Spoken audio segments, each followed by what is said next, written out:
नमस्कार। आज तारीख है 23 अप्रैल 2026। शुरू करते हैं आज का द हिंदू एडिटोरियल एनालिसिस। आज के लेक्चर की पीडीएफ आप हमारे टेलीग्राम चैनल बेसिक वाला नॉलेज से डाउनलोड कर सकते हैं। पहला टॉपिक हम लेंगे इंटरनेशनल रिलेशन से, जिसमें ग्लोबल ट्रेड का बदलता स्वरूप और कैसे यूएस और चाइना इस व्यापार को एक हथियार बना रहे हैं वो समझेंगे, और यहाँ प्लूरलैटरलिज्म की बात क्यों हो रही है। राइट। दूसरा, बायलैटरल रिलेशंस में इंडिया और साउथ कोरिया के नए समीकरण, मतलब 8 साल बाद किसी साउथ कोरियन राष्ट्रपति का भारत आना क्यों इतना अहम है।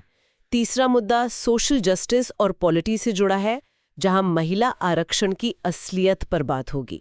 सिर्फ कोटा से काम क्यों नहीं चलेगा। एग्जैक्टली। तो चलिए पहले विषय से शुरुआत करते हैं, ग्लोबल ट्रेड का बिखराव और इंडिया की नई रणनीति। 2026 की शुरुआत में ही हमने 2 बड़े ट्रेड डील्स देखे हैं। एक तो वो India US free trade agreement, जिसे लोग मदर ऑफ ऑल डील्स कह रहे थे। हाँ, काफी चर्चा थी उसकी। वही ना। और दूसरा, यूएस के साथ हमारा स्ट्रेटेजिक रीसेट हुआ। तो ऊपर से देखने में लगता है कि वाह, सब कुछ बहुत बढ़िया चल रहा है, पर सच कहूं तो आज की ग्लोबल इकोनॉमी कुछ ऐसी हो गई है कि सोचिए, हम किसी सुपरमार्केट में खड़े हैं। अच्छा। जेब में पैसे हैं, हमें कुछ खरीदना भी है, पर सुपरमार्केट का मैनेजर अचानक आकर बोले कि नहीं, आप ये वाला सामान नहीं खरीद सकते। तो अगर डील्स हो रही हैं तो असल में प्रॉब्लम है कहाँ? देखिए, प्रॉब्लम यह है कि ग्लोबल ट्रेड का जो पुराना आर्किटेक्चर था ना, वो पूरी तरह से टूट रहा है। पहले क्या होता था, सप्लाई चेन इस बात पर बनती थी कि कहाँ सामान सबसे सस्ता बनेगा। इकोनॉमिक्स डिसाइड करती थी। हाँ। पर अब जियोपॉलिटिक्स तय करती है कि आप किससे क्या खरीद सकते हैं। मतलब पॉलिटिक्स अब ओवरपावर कर रही है। बिल्कुल। और दुनिया में कोई भी देश आत्मनिर्भर तो है नहीं। एक सिंपल सा आम आदमी वाला एग्जाम्पल लेते हैं। भारत के पास बेस्ट सॉफ्टवेयर इंजीनियर्स है, राइट? हाँ बिल्कुल। पर हमारे स्मार्टफोन्स और लैपटॉप्स के अंदर जो एडवांस कंप्यूटर चिप्स लगती हैं, उसके लिए हमें आज भी ताइवान और वहाँ की सप्लाई चेन्स के आगे हाथ फैलाना पड़ता है। हाँ। या फिर दवाइयों का एग्जाम्पल ले लीजिए। हम जेनेरिक मेडिसिन पूरी दुनिया को बेचते हैं। ओ, वो एपीआईज वाला चक्कर ना। हाँ, exactly. Active pharmaceutical ingredients. Exactly.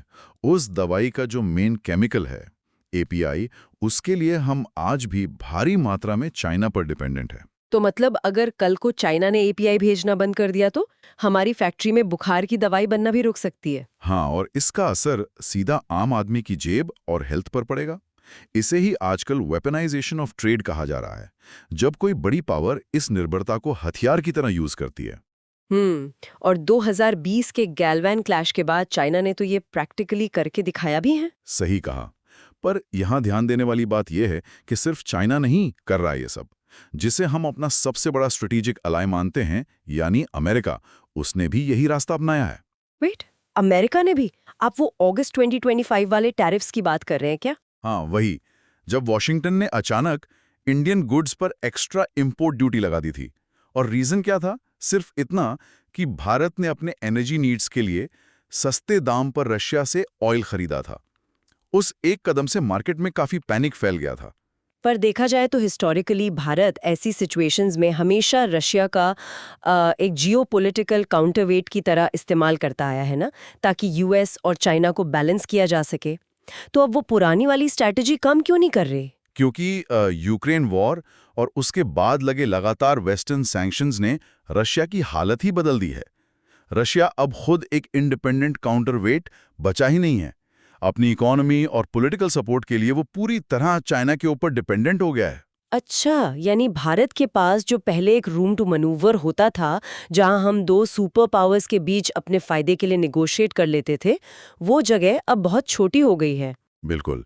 अब किसी एक पावर पर डिपेंडेंट रहना बहुत बड़ा रिस्क है।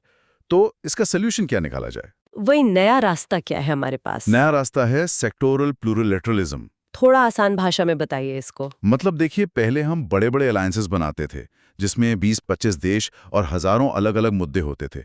हाँ। पर अब भारत को अपने बराबरी वाले देशों के साथ छोटी, बहुत ही फोकस्ड पार्टनरशिप्स बनानी होंगी, और वो भी स्पेसिफिक सेक्टर्स में।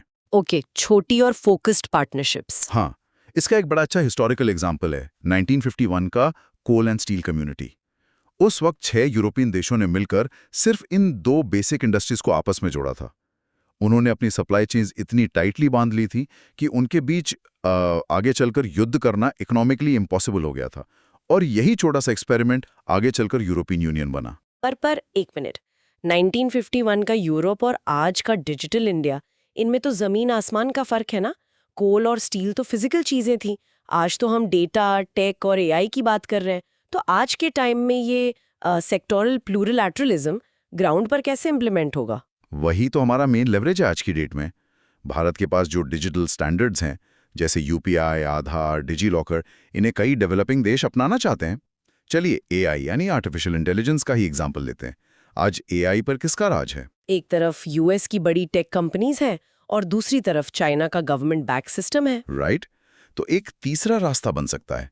सोचिए एक ऐसा छोटा इकोसिस्टम जहां फ्रांस अपनी एडवांस्ड एआई रिसर्च टेबल पर लाए, यूएई अपना कैपिटल इन्वेस्ट करे, जापान चिप्स बनाए और भारत अपना इंजीनियरिंग टैलेंट और एक बहुत बड़ा मार्केट दे। वाह, मतलब हम एक ऐसी सप्लाई चेन बना लेंगे जहां कोई एक सिंगल देश बॉस नहीं है। ये कंप्लीटली डिसेंट्रलाइज नेटवर्क बन जाएगा, ताकि अगर कल को यूएस या चाइना गुस्से में आकर हम पर बैन भी लगाते हैं तो हमारा काम नहीं रुकेगा। एग्जैक्टली। और इसीलिए इंडिया को अब रिएक्ट करने के बजाय कि यूएस ने कुछ किया तो हम रिस्पांस दे रहे हैं, उसके बजाय ऐसी पायलट पार्टनरशिप्स बनाकर फ्यूचर की इकोनॉमी को खुद शेप करना होगा। ये बहुत ही स्ट्रांग पॉइंट है। तो देखिए, ग्लोबल स्टेज पर हमने समझ लिया कि कैसे बराबरी वाली पार्टनरशिप्स की जरूरत है। पर अगर इस बराबरी का एकदम ताज़ा और प्रैक्टिकल एग्जाम्पल देखना हो ना, तो वो है इंडिया और साउथ कोरिया का नया समीकरण। अभी हाल ही में प्रेसिडेंट ली जे-म्यांग का दिल्ली दौरा हुआ और मैं यही सोच रही थी कि 8 साल लग गए किसी साउथ कोरियन प्रेसिडेंट को वापस भारत आने में। हाँ, और ये दौरा सिर्फ कोई फोटो ऑप नहीं है। ये ऐसे टाइम पर हो रहा है जब दोनों देशों को अपनी सप्लाई चेन्स डाइवर्सिफाई करने की सख्त जरूरत है। पर यहाँ मेरा एक फंडामेंटल सवाल है। मुझे ना इन दोनों देशों के बीच एक अजीब सा बड़ा गैप दिखता है। कैसा गैप? देखिए, एक तरफ भारत में देखें तो के पॉप, के ड्रामाज, कोरियन स्किन केयर का क्रेज पागलों जैसा है, और कल्चरल लेवल पर देखें तो साउथ कोरिया में अयोध्या की राजकुमारी सुरी रत्ना, जिन्हें वहां क्वीन हे ह्वांगोक कहते हैं, उनका एक लंबा इतिहास माना जाता है। लोग आते हैं अयोध्या उन्हें नमन करने। पर इतना सब होने के बाद भी दोनों देशों में एक दूसरे के एक्सपैट्स यानी वहां रहकर काम करने वाले लोग 15,000 से भी कम क्यों हैं? ये जबकि वियतनाम जैसे छोटे देश में 2 लाख से ज्यादा कोरियंस रहते हैं। तो ये डिस्कनेक्ट किस वजह से है? ये डिस्कनेक्ट इसलिए है क्योंकि हमने अपने आर्थिक पोटेंशियल को इन कल्चरल टाइज के साथ ठीक से अलाइन ही नहीं किया आज तक। दोनों देश दुनिया की टॉप 15 इकोनॉमीज हैं, लेकिन हमारा आपस का ट्रेड सिर्फ $27 बिलियन के आसपास है। ये तो पोटेंशियल का एक फ्रैक्शन भी नहीं है। पर हाँ, इस दौरे के बाद चीजें थोड़ी बदल रही हैं। एक नया टारगेट सेट हुआ है कि इस दशक के एंड तक ट्रेड को $50 बिलियन तक ले जाएंगे। ओके, तो नंबर्स तो बढ़ रहे हैं, पर मैं कल ही पढ़ रही थी कि दोनों देश सीपा को फास्ट ट्रैक करने की कोशिश कर रहे हैं। हाँ? थोड़ा आम लिसनर के पर्सपेक्टिव से समझाइए ना कि ये सीपा क्या होता है और इसका एक आम कंज्यूमर पे क्या असर पड़ता है। देखिए, सेपा का फुल फॉर्म है कॉम्प्रिहेंसिव इकोनॉमिक पार्टनरशिप एग्रीमेंट। आम भाषा में कहें तो ये एक बहुत ही डीप लेवल का फ्री ट्रेड एग्रीमेंट होता है। अगर ये ठीक से इंप्लीमेंट हो गया तो कोरिया से आने वाले इलेक्ट्रॉनिक पार्ट्स या इलेक्ट्रिक व्हीकल्स के जो कंपोनेंट्स हैं, उन पर इंपोर्ट ड्यूटी बहुत कम हो जाएगी। ओह, यानी भारत में बनने वाली कार्स और इलेक्ट्रॉनिक्स हमारे लिए सस्ते हो जाएंगे। बिल्कुल। और ठीक वैसे ही भारत के एग्रीकल्चरल प्रोडक्ट्स या टेक्सटाइल्स बिना किसी भारी टैक्स के इजीली कोरियन मार्केट में बिक पाएंगे। पर इसके अलावा जो सबसे जरूरी चीज इस बार हुई है वो है शिप बिल्डिंग और मरीन टाइम लॉजिस्टिक्स में पार्टनरशिप। शिप बिल्डिंग पे इतना जोर क्यों दिया जा रहा है अचानक? क्योंकि इनके पीछे एक बहुत बड़ा जियोपॉलिटिकल ग्लू, एक दर दोनों को जोड़े हुए है। दोनों देशों का ज्यादातर जो ट्रेड है वो समुद्री रास्तों से ही होता है ना। हाँ, ओशन फ्रेट। और अभी यूएस, इजराइल और ईरान के बीच जो टेंशन्स चल रही हैं, उसकी वजह से रेड सी वाले राउट्स पूरी तरह डिसरप्ट हो गए हैं।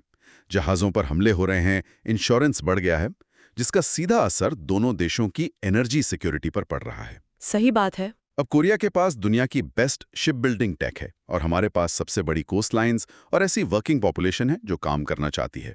अगर हम मिलकर इस सेक्टर में कुछ बड़ा करते हैं तो ग्लोबल शॉक्स को इजीली झेल पाएंगे। राइट। तो ग्लोबल मोनोपोली तोड़ना सच में कितना जरूरी है, ये हमने देख लिया।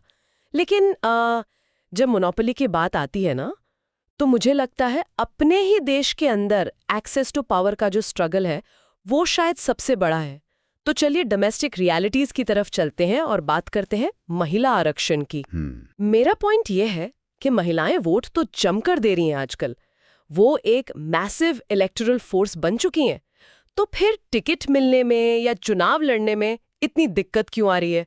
मुझे तो ये लगता है कि जैसे एक रेस है, स्टार्टिंग लाइन सबके लिए सेम कर दी, सबको वोट देने का हक मिल गया, पर महिलाओं के ट्रैक पर ना आगे चलकर पहले से ही कुछ इनविजिबल हर्डल्स रख दिए गए हैं। आपका ये इनविजिबल हर्डल्स वाला पॉइंट बहुत सटीक है, और अभी हाल ही में जो लोक नीति CSDS की स्टडी आई है वो इन्हीं हर्डल्स का डेटा पेश करती है। हम अक्सर मान लेते हैं कि वोटिंग परसेंटेज बढ़ गया मतलब एम्पावरमेंट हो गया, लेकिन ग्राउंड रियलिटी क्या है? क्या कहता है डेटा? डेटा बताता है कि 74% से 84% महिलाएं, चाहे वो किसी भी कास्ट, क्लास या एजुकेशन लेवल की हों, वो वोटिंग के अलावा किसी भी दूसरे पॉलिटिकल प्रोसेस में नॉट एट ऑल एक्टिव हैं। यानी उनका पॉलिटिकल पार्टिसिपेशन बस बूथ के अंदर जाकर बटन दबाने तक ही सीमित है। पर इसके पीछे का मेन रीजन क्या है? मतलब क्या महिलाएं खुद आगे नहीं आना चाहती या हमारा सिस्टम उन्हें आगे नहीं आने देना चाहता? क्योंकि ये तो बड़ी अलार्मिंग फिगर है। देखिए, दोनों बातें हैं, पर सिस्टमिक बैरियर्स बहुत बड़े हैं। सर्वे में 44% महिलाओं ने खुद माना कि अगर एक मेल और एक फीमेल कैंडिडेट इक्वली क्वालिफाइड होना, तब भी पार्टियां मेल कैंडिडेट को ही टिकट देंगे। वाह! क्योंकि पार्टी कमिटीज तो विनेबिलिटी देखती हैं, और आज के सिस्टम में जीतने का मतलब है आपके पास कितना मसल पावर है, कितना पैसा है, और लोकल एरिया में आपकी स्ट्रॉन्गमैन इमेज कैसी है। एग्जैक्टली। और जब सिस्टम बनाया ही इस तरह गया हो जहां जीत का डेफिनेशन ही मसल और मनी पावर हो, वहां एक नॉर्मल बैकग्राउंड की महिला के लिए जगह कहां बचती है?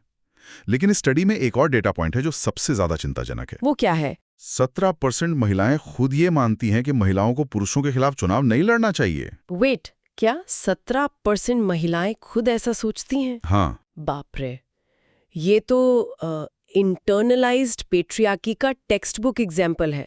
मतलब जनरेशन आफ्टर जनरेशन जो कंडीशनिंग हुई है कि भाई साहब डिसीजन मेकिंग और लीडरशिप तो एक मैस्कुलिन ट्रेट है, और महिलाओं ने भी इस झूठ को अब सच मान लिया है। बिल्कुल। और इसकी जड़ कहाँ है पता है? हमारे घरों के अंदर। सर्वे में 22% महिलाओं ने डायरेक्टली पितृसत्ता यानी पेट्रियार्की को अपनी सबसे बड़ी रुकावट माना है। और सुनिए, लगभग 66% महिलाओं का कहना है कि उन्हें अपने घर से निकलकर राजनीतिक रैलीज या पार्टी मीटिंग्स में आने की आज़ादी ही नहीं है। तो सिंपल सी बात है, अगर आप पार्टी की ग्राउंड लेवल एक्टिविटीज में हिस्सा ही नहीं ले सकती, तो आगे जाकर लीडर कैसे बनेंगे? वही ना।